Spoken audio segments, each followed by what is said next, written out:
Hey there, just wanted to follow up on my last video on how to get a predicated offer bought in our market and some possible pluses or minuses considering a predicated offer.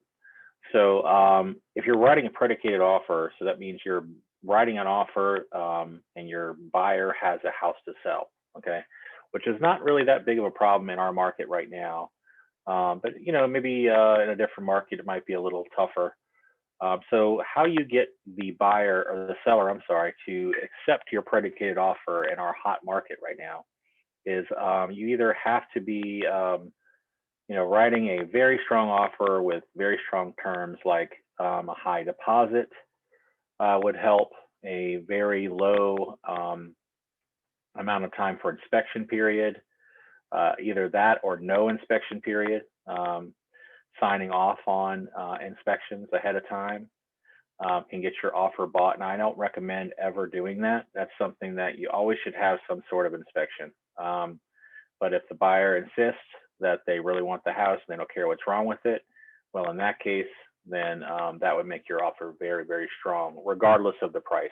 Okay.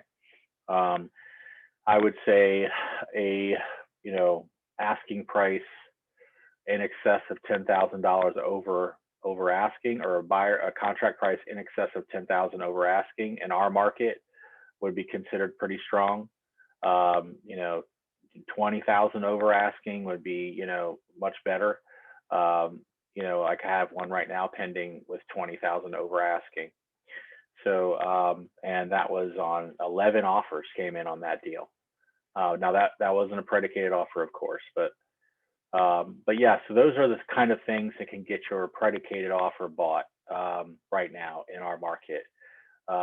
Again, minimum of a $5,000 deposit. That's a normal thing for me. So I usually do 2,000 on every deal. So I would say, maybe a $10,000 deposit or 20. Also a $20,000 deposit that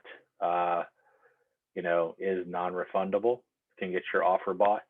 So if you say, I'm going to give you 10 grand to take my offer, and you're going to wait until however long it takes for me to sell my house.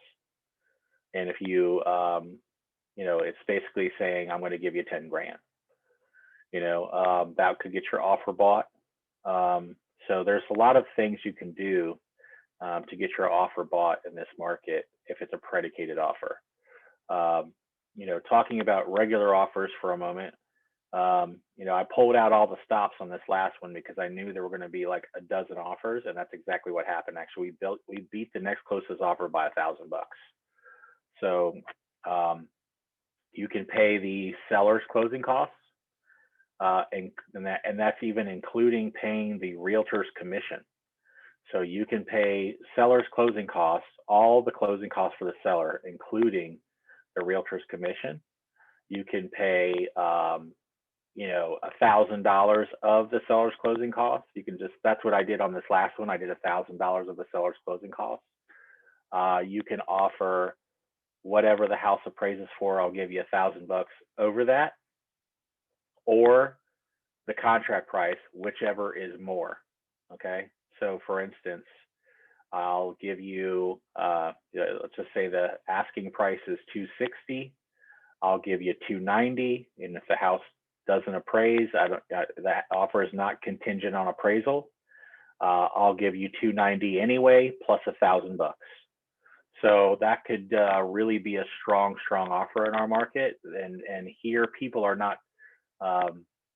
They're so used to writing offers the way they normally have always written offers.